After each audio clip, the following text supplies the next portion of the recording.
Everyone, I hope आप सभी की पढ़ाई अच्छी चल रही होगी।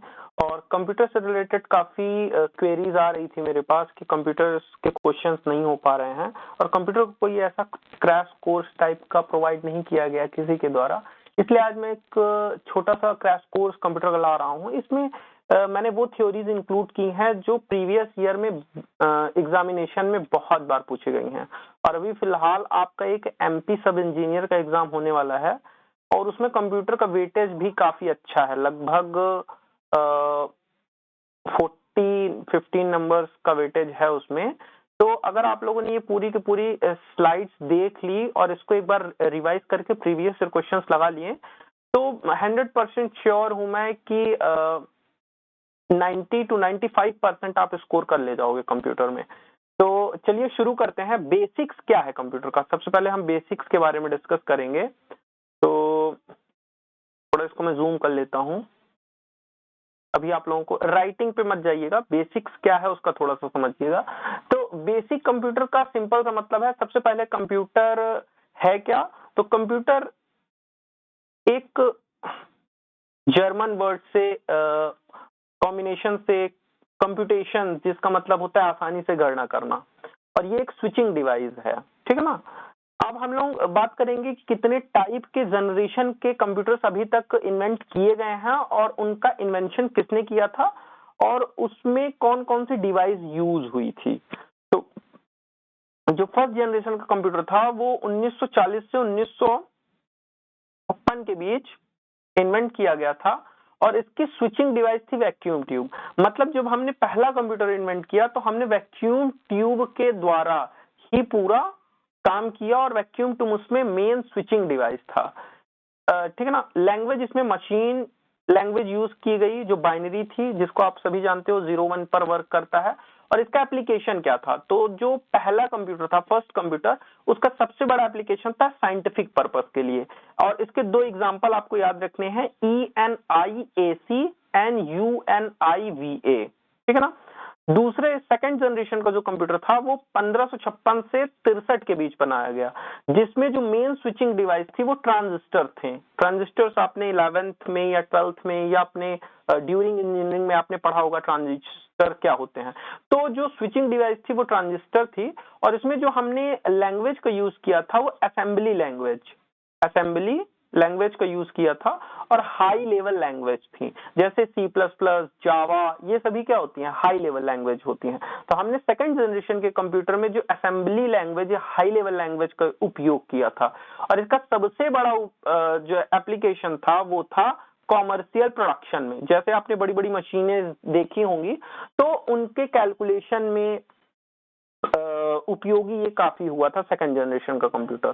फिर उसके बाद जब थर्ड जनरेशन का कंप्यूटर आया तो थर्ड जनरेशन का कंप्यूटर बेसिकली 1964 से 71 के बीच थर्ड जनरेशन का कंप्यूटर आया था और इसमें जो बेसिक स्विचिंग डिवाइस थी वो इंटीग्रेटेड सर्किट थी। मतलब अब हमने ट्रांजिस्टर से हट के इंटीग्रेटेड सर्किट के ऊपर फोकस करना स्टार्ट कर दिया था और ICE इंटीग्रेटेड सर्किट हमने यहाँ पे स्विचिंग डिवाइस यूज की थी। इसमें जो हमने लैंग्वेज यूज की थी वो हाई लेवल लैंग्वेज, जैसे FORTAN लैंग्वेज थी। कोबॉल और एल्गोल का यूज किया था। अब देखो, कोबॉल जो होती है वो आपको याद रखना है बिजनेस पर्पसेस के लिए होती है, एल्गोल जो होती है वो एजुकेशनल पर्पस के लिए होती है। तो बेसिकली जो थर्ड जनरेशन का कंप्यूटर हमने इन्वेंट किया था वो कुछ हमारा एजुकेशनल पर्पस के लिए और मैनेजमेंट सिस्टम के लिए यूज होने लगा था। तो ये यूज कहां होगा, डाटाबेस और मैनेजमेंट सिस्टम में। NCR 395 और B6500 ये दो कंप्यूटर थे। फोर्थ जनरेशन का जो कंप्यूटर था उसका इन्वेंशन 1971 से प्रेजेंट तक। अभी भी जो आप लैपटॉप जो यूज करते हैं या कंप्यूटर जो भी यूज करते हैं वो सभी क्या है, फोर्थ जनरेशन के लैपटॉप होते हैं। इसमें हम लोगों ने माइक्रो प्रोसेसर्स का यूज किया या LSI सर्किट। LSI का आपको फुल फॉर्म याद रखना है, कभी एग्जाम्स में पूछ लेता है। उसका फुल फॉर्म होता है लार्ज स्केल इंटीग्रेटेड। मतलब अब हमारा जो पूरा का पूरा फोकस था वो 4th जनरेशन पर था, जो हम अभी यूज कर रहे हैं 4th जनरेशन। LSI सर्किट आपको याद रखना है, लार्ज स्केल इंटीग्रेटेड, LSI का फुल फॉर्म होता है, और ये माइक्रो प्रोसेसर्स पर काम करता था। हमने 4th जनरेशन में जो लैंग्वेज यूज की थी वो पास्कल्स थी, ये एजुकेशनल पर्पस के लिए यूज होती है। ADA, COBOL 74 एंड FORT, ये कुछ लैंग्वेज थी जो हमने 4th जनरेशन के कंप्यूटर में यूज की थी। अब जो 4th जनरेशन का उपयोग मतलब हम कहाँ करते हैं, तो वो होगा डिस्ट्रीब्यूटेड सिस्टम में।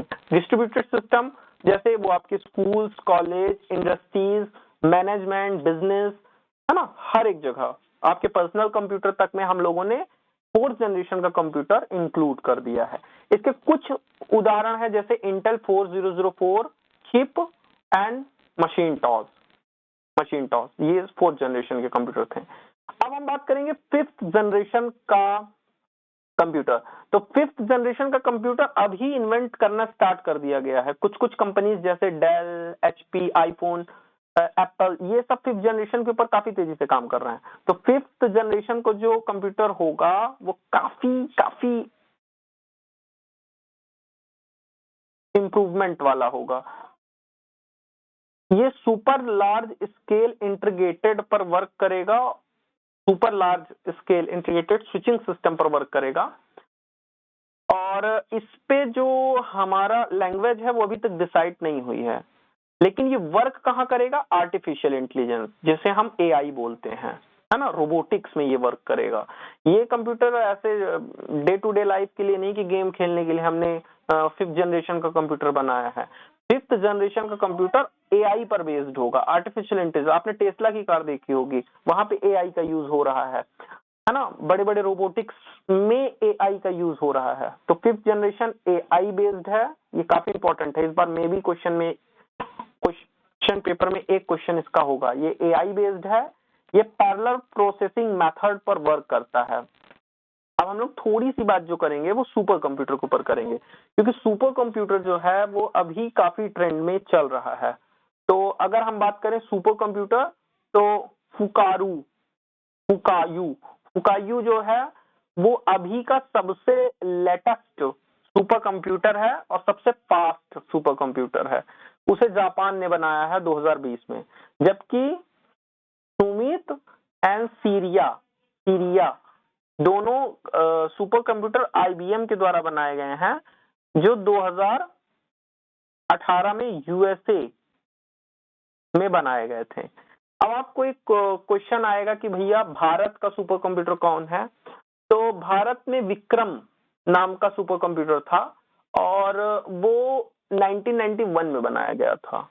अभी जो भारत के पास 2 सुपर कंप्यूटर हैं, उनकी जो ग्लोबल रैंकिंग है 16वीं और 121वीं है, जिसमें एक परम नाम का सुपर कंप्यूटर हम लोग यूज कर रहे हैं। ठीक, आई होप आपको इतनी बात समझ में आ गई होगी। अब जो हमारा डिस्कशन है वो होगा कि ये 67 रैंक पे जो है वो प्रत्यूष है, सॉरी इंडिया का जो सुपर कंप्यूटर है वो प्रत्यूष है, जो जून 2020 में उसकी रैंकिंग पता चली है। और एक NCMR वेदर फोरकास्ट के लिए भी यूज किया जाता है, ये भी एक सुपर कंप्यूटर है। ठीक, अब हम आगे जो में हमारा डिस्कशन होगा वो इस बात को लेकर होगा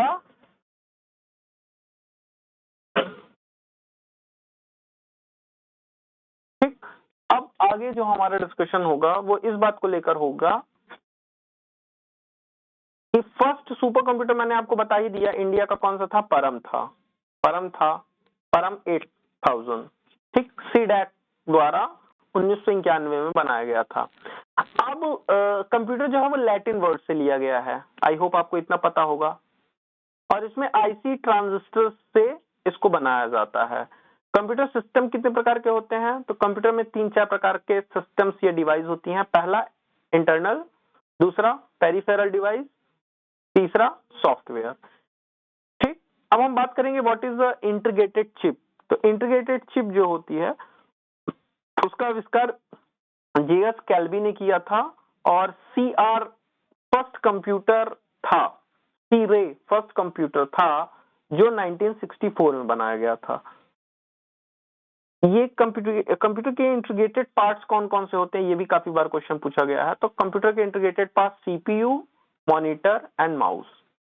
तो अभी आपको सुपर कंप्यूटर के बारे में थोड़ी सी जानकारी आई होप आ गई होगी। अब हम बात करेंगे व्हाट इज आर्टिकुलेचर्स। आर्टिकुलेचर्स मतलब अब हम लोग कुछ बात करेंगे इनपुट आउटपुट डिवाइसेस के बारे में। ठीक, देखो इनपुट यूनिट्स क्या होती हैं। इनपुट यूनिट सपोज करो आपके पास एक डिब्बा है, इस पे आपने कुछ न कुछ डाला है तो ये इनपुट हो गया। तो कोई भी ऐसी इंफॉर्मेशन जो कंप्यूटर से के बाहर से कंप्यूटर के अंदर आती है वो इनपुट यूनिट्स या इनपुट डिवाइस का काम करेंगे। जैसे मैंने बोला कीबोर्ड एंड माउस, ठीक है ना। आउटपुट डिवाइस का मतलब है कि कंप्यूटर के द्वारा कोई भी इंफॉर्मेशन या कोई भी चीज अगर हमें बाहर की ओर रिसीव होती है तो वो आउटपुट डिवाइसेस हैं। जैसे मॉनिटर, प्रिंटर, ठीक है ना, ये सब क्या है, आउटपुट डिवाइसेस हैं। अब क्या होता है, इनपुट और आउटपुट डिवाइसेस को प्रोसेस करने के लिए हमें सीपीयू की जरूरत होती है, जिसको हम बोलते हैं सेंट्रल प्रोसेसिंग यूनिट। क्या बोलते हैं, central processing unit, CPU. CPU के 2-3 पार्ट्स होते हैं, उसको थोड़ा सा हम लोग समझेंगे। तो सेंट्रल प्रोसेसिंग यूनिट बेसिकली करता क्या है, जो भी आपने इंफॉर्मेशन दी कंप्यूटर को इनपुट के द्वारा, वो उसको प्रोसेस करेगा और फिर वो कंप्यूटर को बताएगा कि ये इंफॉर्मेशन है अपने पास। उसके बाद कंप्यूटर उसको हार्डवेयर के द्वारा हमें आउटपुट में दे देगा। अब हम सीपीयू की बात करते हैं, central processing unit. Central processing unit 3 type की होती हैं बेसिकली, पर हम यहाँ पे 2 ही टाइप्स की बात करेंगे। पहला एएलयू। एएलयू को बोलते हैं arithmetic logical unit. Arithmetical logical unit मतलब बीज गणती गणनाओं के लिए हम लोग क्या करते हैं, एएलयू का यूज करते हैं। ठीक, लेकिन एएलयू की सबसे बड़ी प्रॉब्लम ये है कि इस डाटा को जो स्टोर करता है वो रजिस्टर्स के फॉर्म में करता है, और रजिस्टर्स जो होते हैं वो काफी ज्यादा हीट प्रोड्यूस करते हैं और उनकी एफिशिएंसी भी काफी कम होती है। तो एडिशन, सब्ट्रैक्शन, ये सभी हम एएलयू के द्वारा करते हैं, अर्थमेटिकल लॉजिकल यूनिट के द्वारा। अब रजिस्टर्स क्या होते हैं, तो रजिस्टर्स एक प्रकार के आपके क्या है, जैसे सीपीयू है उसी तरह रजिस्टर्ड भी होते हैं। तो register are specially purpose high speed transitory memory unit, मतलब रजिस्टर आपकी एक मेमोरी की तरह काम करता है। ठीक, अब सीयू क्या होते हैं, सीयू होता है कंट्रोल यूनिट।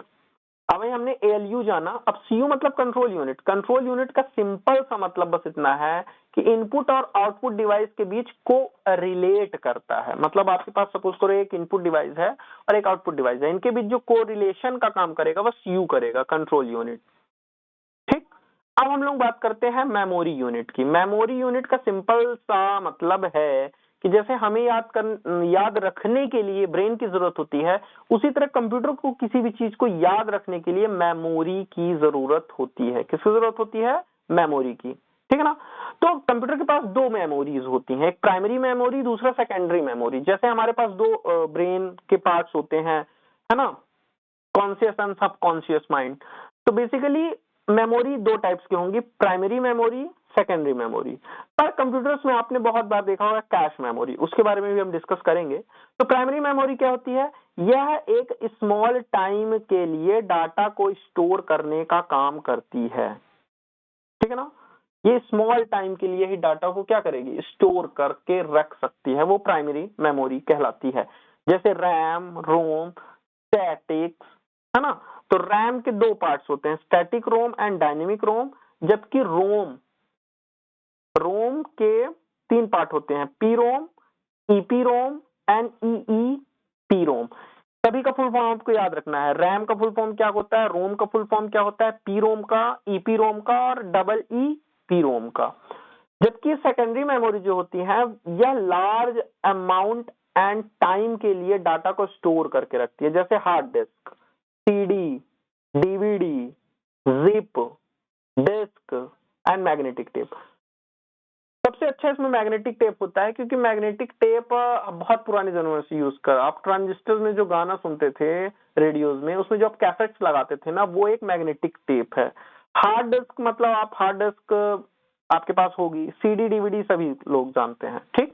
कैश मेमोरी क्या होती है? कैश मेमोरी बेसिकली किसी भी बार बार यूज की जाने वाली एप्लीकेशन या लिंक या सॉफ्टवेयर का एक स्मॉल वर्जन होता है, जिसका जो अमाउंट लिमिट होती है वो 286 केबी से 2 एमबी तक ही होती है। आपको याद रखना है कि कैश मेमोरी की यूनिट क्या होती है, वो होती है केबी से एमबी तक, केबी से एमबी तक। और उसकी लिमिट कहां तक होती है? मान लो 200 केबी से 2 एमबी तक, ये कैश मेमोरी होती है। ये आपको मतलब किसी भी चीजों को जल्दी एक्सेस करने में मदद करती है। नेक्स्ट अगर मैं बात करूं बस क्या है, तो बस ये चलाने वाली बस नहीं होती हैं, बस एक मेमोरी का ही पार्ट है, जिसमें हम दो टाइप के बसेस पढ़ते हैं। दूसरा एड्रेस बस एंड डाटा बस। एड्रेस बस का सिंपल सा मतलब है कि अगर हमें किसी पर्टिकुलर एड्रेस पर जाना है तो एड्रेस बस का यूज करते हैं, वो यूनिडायरेक्शनल होती हैं। और डाटा बस का इस्तेमाल हम दोनों डायरेक्शन में जाने के लिए कर सकते हैं, ठीक। अब जो अगला हमारा डिस्कशन होगा वो होगा, जस्ट वेट मिनट, कि अब हमने ये जान लिया कि मेमोरीज कौन कौन सी होती हैं। अब हमारा जो डिस्कशन होगा वो इस बात पे होगा कि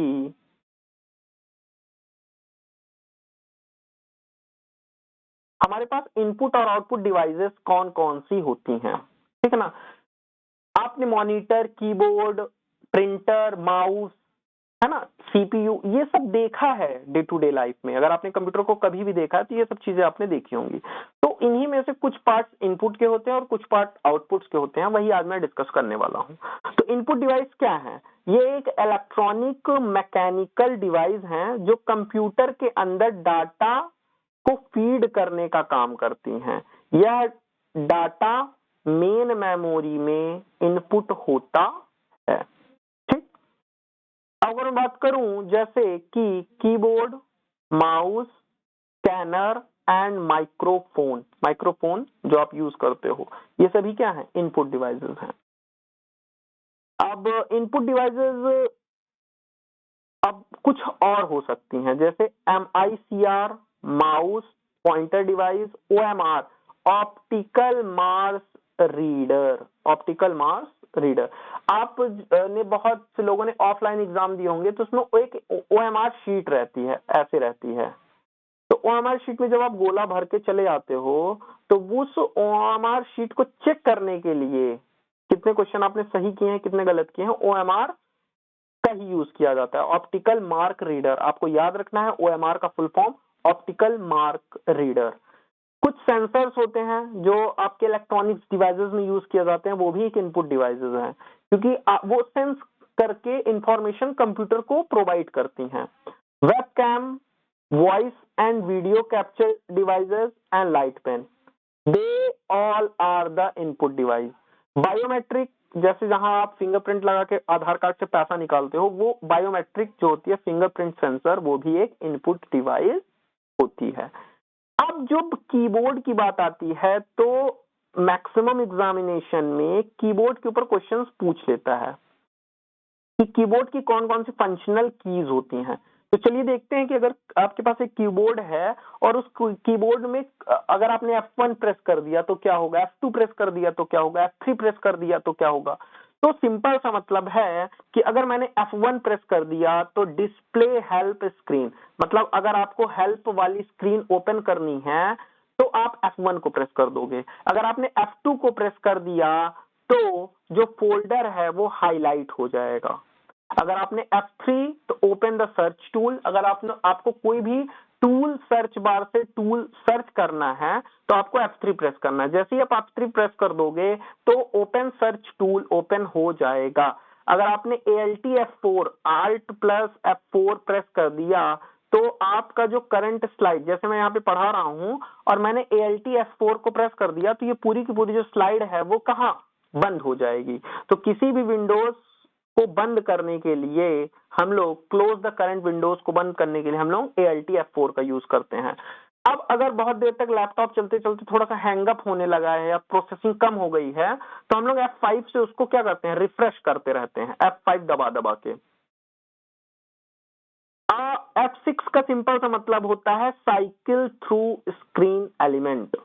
F7 का मतलब होता है ग्रामेटिकल एंड स्पेलिंग चेक करने के लिए कि आपने सपोज कर लो मैंने ग्रामर का स्पेलिंग गलत लिखी है, तो अगर मैंने F7 प्रेस कर दिया तो मुझे ये पता चल जाएगा कि मेरे इस पूरे सिनेरियो में ग्रामर का स्पेलिंग अगर मिस्टेक है तो है, ठीक है ना। अगर मैंने F10 दबा दिया तो एक्टिव मेन्यू बार ओपन हो जाएगा। अगर आपको मेन्यू से कुछ देखना है तो आप मेन्यू बार ओपन कर लो F10 से। और अगर आपको कोई भी फाइल सेव करनी है, if you want to save any file, then you must be press the F12, save as save, ठीक है ना। आई होप इतनी बात आपके समझ में आ गई होगी, ठीक। अब हम लोग थोड़ी सी बात और करते हैं पॉइंटिंग डिवाइसेस के बारे में। पॉइंटिंग डिवाइस जैसे मैंने बोला माउस एक पॉइंटिंग डिवाइस है। आपने देखा होगा आजकल जो ऑनलाइन क्लासेस चलती हैं उसमें एक पॉइंटर होता है, रेड कलर का डॉट, जो पॉइंट करके बताता रहता है कि यहाँ पे ये लिखा है, ठीक है ना। एक माउस के द्वारा एक बटन के द्वारा उसको संचालित किया जा सकता है। तो लोकेशन पर कंप्यूटर के साथ कम्युनिकेट करने का काम पॉइंटिंग डिवाइस करती हैं। पॉइंटिंग डिवाइस कौन कौन सी हो सकती हैं?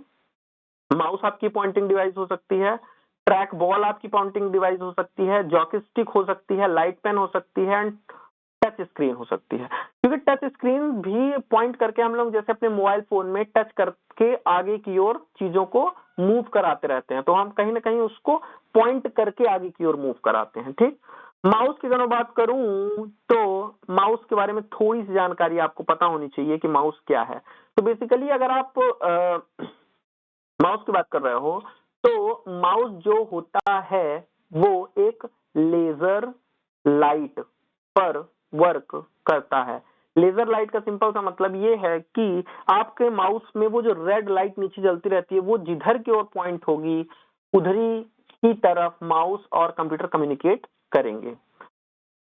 तो क्लिक करोगे तो आइटम सेलेक्ट हो जाएगा माउस से, सिंपल सी बात है। डबल क्लिक करोगे तो फाइल ओपन हो जाएगी। अगर राइट क्लिक करते हो तो लिस्ट ऑफ द कमेंट और डिस्प्ले, अगर ड्रैग ड्रॉप करना हो तो आगे पीछे कर सकते हो उसी माउस से ही, ठीक। आई होप आपको इतनी बात समझ में आ गई होगी। अब आगे जो मेरा डिस्कशन है वो इस बात पर है कि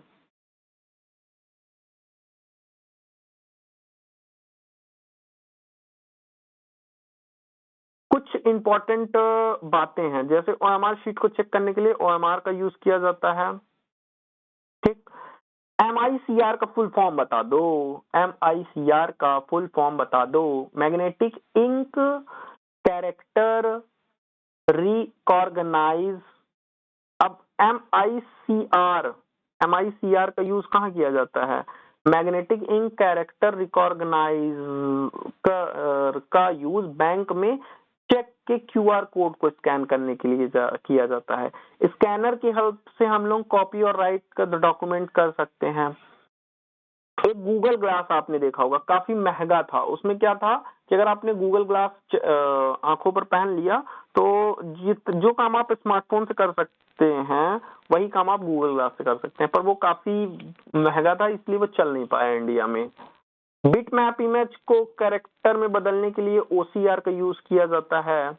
एंड कंट्रोल का यूज दूसरे कीज के कॉम्बिनेशन में किया जाता है। अब हमने इनपुट डिवाइसेस के बारे में काफी इंफॉर्मेशन गैदर कर ली है। अब हम बात करेंगे what is a output device. What is the output devices? Output devices कौन कौन सी होती हैं? तो आउटपुट डिवाइसेस की अगर मैं बात करता हूं तो वो डिवाइसेस जो कि कंप्यूटर से हमें कोई इंफॉर्मेशन दे सकें, या तो वो सॉफ्ट फॉर्म में हो सकता है या तो वो हार्ड फॉर्म में हो सकता है, पर इंफॉर्मेशन मिले उसे हम आउटपुट डिवाइसेस कहते हैं। ये कंप्यूटर हार्डवेयर का इक्विपमेंट है जो यूज करता है communicate the display to the result bar. जैसे मैं एग्जांपल्स की बात करूं तो printer is a one type of the output device. Printer भी किस बहुत टाइप के होते हैं और यही आपको याद रखना है कि dot printer, inject printer and laser printer. Printer से क्वेश्चन आ जाते हैं इनके टाइप्स के ऊपर, ठीक। दूसरा अगर मैं बात करूं तो प्रोजेक्टर, तीसरा साउंड बार, स्पीकर, एसजीडी का आपको फुल फॉर्म याद रखना है, speech grading device. Television is also the output device, video card is a output device, headphone, GPS, global positioning system, flat panel, braille reader, braille embosser and 3D printer. दो और होते हैं plotter and monitor. ये सभी क्या है? Output devices कहलाती हैं। अब थोड़ा सा हमें मॉनिटर के ऊपर ध्यान देना है। What is a monitor? तो मॉनिटर जो आपने डे टू डे लाइफ में देखा होगा, टीवीज वगैरह जो आप देखते रहते हो, वो मॉनिटर होती हैं। तो मॉनिटर जो है वो VDU है, VDU। तो सिंपल से ये मतलब समझो कि मॉनिटर से आपको वीडियो दिखता है तो वो VDU है। VDU का मतलब होता है visual display unit. Visual display unit is the full form of VDU।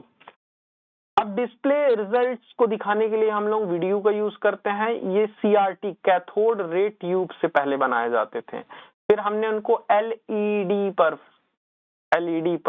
Send किया, फिर हमने उनको LCD पर सेंड किया। अब हम लोग बात कर रहे हैं OLED, लाइट एमिटिंग डायोड, ठीक। तो अब हम लोग OLED की बात कर रहे हैं। जैसे आपने देखा होगा super AMOLED panel, AMOLED advance organic light emitting diode, ठीक। आई होप आपको इतनी बात समझ में आ गई होगी। अब जो हमारा नेक्स्ट डिस्कशन है वो है, मैंने बताया था ना प्रिंटर काफी इंपॉर्टेंट है, तो अब हमारा प्रिंटर के ऊपर ही डिस्कशन होने वाला है। तो प्रिंटर क्या है? ये एक्सटर्नल हार्डवेयर आउटपुट डिवाइस है। ये इलेक्ट्रॉनिक डाटा को कंप्यूटर से हार्ड कॉपी में ट्रांसफर करने के लिए यूज होता है। तो पहली बात, प्रिंटर क्या है, यही आ सकता है क्वेश्चन में। तो ये एक एक्सटर्नल हार्डवेयर आउटपुट डिवाइस है। दूसरा कि इलेक्ट्रॉनिक्स डाटा को कंप्यूटर से हार्ड कॉपी में ट्रांसफर करने के लिए हम लोग प्रिंटर का यूज करते हैं। प्रिंटर का यूज टेक्स्ट एंड फोटो को प्रिंट करने में किया जाता है। अब प्रिंटर्स की स्पीड के आधार पर प्रिंटर्स को 3 कैटेगरीज में डिवाइड किया गया है। पहला TPS कैरेक्टर पर सेकंड प्रिंटर, LPM लाइन पर मिनट एंड PPM पेज पर मिनट। आपको इन सभी का फुल फॉर्म याद रखना है क्योंकि फुल फॉर्म से बहुत बार बहुत से क्वेश्चन पूछे जाते हैं, ठीक। तो आई होप आपको इतना समझ में आ गया होगा। अब आपको थोड़ा बड़ा स्क्रीन दिख रहा होगा, ठीक है ना। तो मैंने अभी प्रिंटर की स्पीड के आधार पर इसको 3 कैटेगरी में डिवाइड किया है। CPS कैरेक्टर पर सेकंड, LPM लाइन पर मिनट एंड PPM पेज पर मिनट। अब टाइप्स ऑफ प्रिंटर्स कितने टाइप्स के हो सकते हैं? तो देखो, टाइप्स ऑफ प्रिंटर्स की अगर मैं बात करूंगा तो 2-3 टाइप्स के हो सकते हैं। पहला टाइप जो है, जो पुराने जमाने में प्रिंटर्स यूज होते थे, या जो प्रिंटर्स आप रेलवे में टिकट कटाने के लिए जाते हैं, खिर खिर खिर खिर की आवाज आती है, या अगर आपने स्कूल्स के टाइम अगर आपने फीस जमा की हो तो उस टाइम जो प्रिंटर्स यूज होते थे डॉटेड लाइन वाले, वो प्रिंटर्स। या अगर आपको कुछ नहीं समझ में आता तो एक प्रिंटर यूज होता था कहाँ? टाइपराइटर में, वो भी एक टाइप का प्रिंटर था। तो बेसिकली हमारे पास पुराने जमाने में जो प्रिंटर्स होते थे उन्हें हम लोग इंपैक्ट प्रिंटर्स बोलते थे। क्या बोलते थे? Impact printers. तो मतलब कहीं ना कहीं इंपैक्ट के द्वारा, due to apply the impact of the keys and you find out the print, this type of printer is called of the impact printer. जैसे dot matrix printer, daisy wheel printer, line printer, drum printers, chain या band printers, ये सभी क्या है? Impact printers हैं। तो आपको याद रखना है, ऐसे क्वेश्चंस वो बहुत बार पूछा है एमपी व्यापम में कि which of the following is the type of the impact printer, इनमें से कौन सा इम्पैक्ट प्रिंटर का उदाहरण है? तो आप बोल देना dot matrix printer, daisy wheel printer, line printers, drum printers and chain band printer, ये सभी क्या है? ओल्ड वर्जन के इम्पैक्ट प्रिंटर्स हैं। अब इम्पैक्ट प्रिंटर्स के बाद थोड़ा सा अगर हम लोग करें तो जैसे मैंने बोला इम्पैक्ट हो रहा है, तो यहाँ पे पेपर और रिबन के टकराव से कैरेक्टर का फॉर्मेशन होता है, ठीक है ना? कैरेक्टर्स का फॉर्मेशन होता है जिन्हें हम टाइपराइटर की हेल्प से समझ सकते हैं। अब जो इंक प्रिंटर्स या इम्पैक्ट प्रिंटर्स होते हैं वो एक समय में केवल एक ही लाइन को एंटर कर सकते हैं।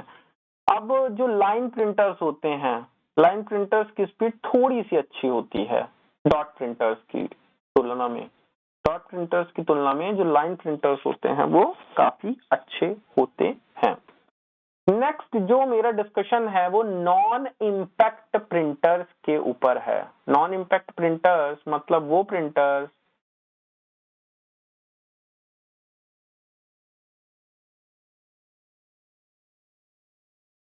नॉन इम्पैक्ट प्रिंटर्स मतलब वो प्रिंटर जो डे टू डे लाइफ में अभी मॉडर्न वर्ल्ड में यूज किए जाते हैं।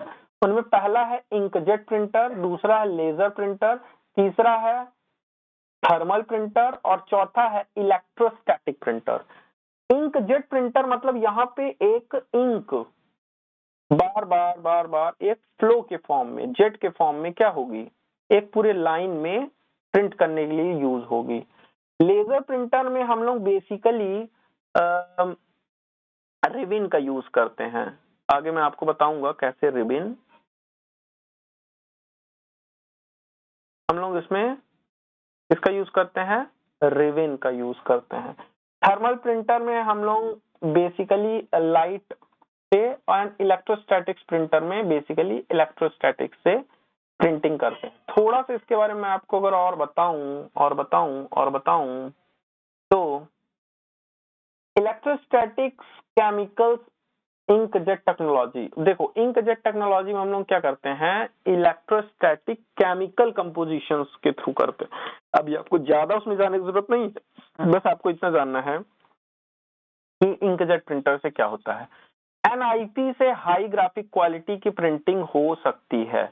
अब क्या है ना कि जो इम्पैक्ट प्रिंटर्स थे उनसे हाई क्वालिटी के ग्राफिक्स के हम लोग प्रिंटिंग कर ही नहीं पा रहे थे, ना रंगीन प्रिंटिंग कर पा रहे थे। पर एनआईपी से हम लोग हाई ग्राफिक क्वालिटी से प्रिंटिंग कर सकते हैं। इंकजेट प्रिंटर जो होते हैं वो small drop of ink onto the paper of the create the image.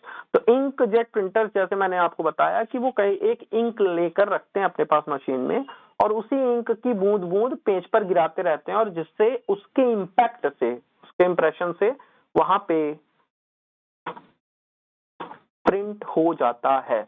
Laser printers की अगर मैं बात करूं तो laser printers different font size and style से प्रिंटिंग करा सकते हैं। अब यहाँ पे मैं लेजर प्रिंटर की आपको डेफिनेशन नहीं बताऊंगा, मैं सिर्फ वही चीज लिखा हूं अपने पीडीएफ में जो कहीं ना कहीं एग्जाम में पूछा है। जैसे एग्जाम में पूछा गया था एक बार कि which of the following printer use for the stylish printing. तो स्टाइलिश प्रिंटिंग के लिए हम लोग किसका यूज करते हैं? लेजर प्रिंटर्स का।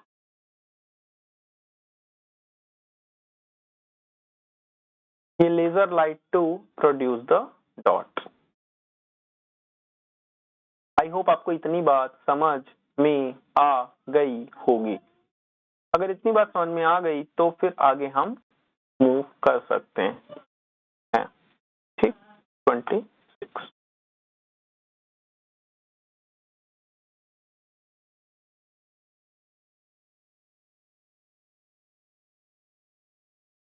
अब इनपुट एंड आउटपुट डिवाइसेस के बारे में हमने खूब तड़कता भड़कता डिस्कशन किया, लेकिन अब जो हमारा डिस्कशन है वो होगा कि इनपुट एंड आउटपुट पोर्ट्स कौन कौन से हो सकते हैं जिनमें हम इनपुट एंड आउटपुट डिवाइसेस को इंस्टॉल कर सकें। इंस्टॉल मतलब कंप्यूटर के साथ कनेक्ट कर सकें, तो हम उनको क्या बोलते हैं, इनपुट एंड आउटपुट पोर्ट्स। ठीक, तो input and output ports basically क्या करते हैं कि आपके हार्डवेयर को, आपके आउटपुट डिवाइस को कंप्यूटर से कनेक्ट करके सीपीयू से कम्युनिकेट कराने का ट्राई करते हैं। तो principal peripheral device, like peripheral device किसको बोलते हैं, जिनमें आउटपुट एंड इनपुट डिवाइस दोनों होती हैं। तो peripheral device can be connected to the computer in the several way. Input and output ports are the external interface that are used in connect the input and output devices। अब कौन कौन से हो सकते हैं पोर्ट। पहला USB. USB का full form आपको हमेशा याद रखना है। What is the USB, universal serial बस। यूनिवर्सल सीरियल बस, यूनिवर्सल सीरियल बस। अब आपको बस इतना याद रखना है कि बी फॉर बस, you for universal, S for serial, serial universal बस। प्ले एंड प्लग फीचर्स, इसमें क्या होता है, आपने यूएसबी लिया, आपने पोर्ट पे लगाया, यूज किया और बाहर निकाल लिया। पैरेलल पोर्ट्स कौन कौन से होते हैं। पैरेलल पोर्ट्स जो होते हैं उनमें क्या फैसिलिटीज होगी कि एक ही पोर्ट्स के साथ आप 8 या 8 से ज्यादा डाटा वायर्स को कनेक्ट कर सकते हैं। सीरियल पोर्ट्स जो होते हैं उनमें क्या करेंगे, एक बिट का ही डाटा हम ट्रांसफर कर पाएंगे और उनकी स्पीड काफी लो होती है, तो सीरियल पोर्ट्स बेकार हैं। लेकिन फायर वायर पोर्ट्स जो होते हैं, फायर वायर पोर्ट्स, वो काफी यूजफुल होते हैं क्योंकि ये multiple device like video camera को कनेक्ट करने में यूज होते हैं और एक यही पोर्ट होता है जो ऐसे पर्पसेस में यूज होता है। नेक्स्ट जो अब हमारा बात है वो है स्टोरेज डिवाइसेस। इसकी स्टोरेज डिवाइसेस, तो आपको पता है कि आपके पास अगर कोई डाटा है, आपके पास कोई पीडीएफ है, तो इसको स्टोर कैसे करोगे लैपटॉप में या कंप्यूटर में, अगर आपके पास कोई स्टोरेज डिवाइस ही नहीं है। या हम इसको कंप्यूटर की मेमोरी भी बोलते हैं। क्या बोलते हैं, कंप्यूटर की मेमोरी। ठीक, तो आगे का जो मेरा डिस्कशन है वो मैं 10 मिनट बाद करूंगा। तो आई होप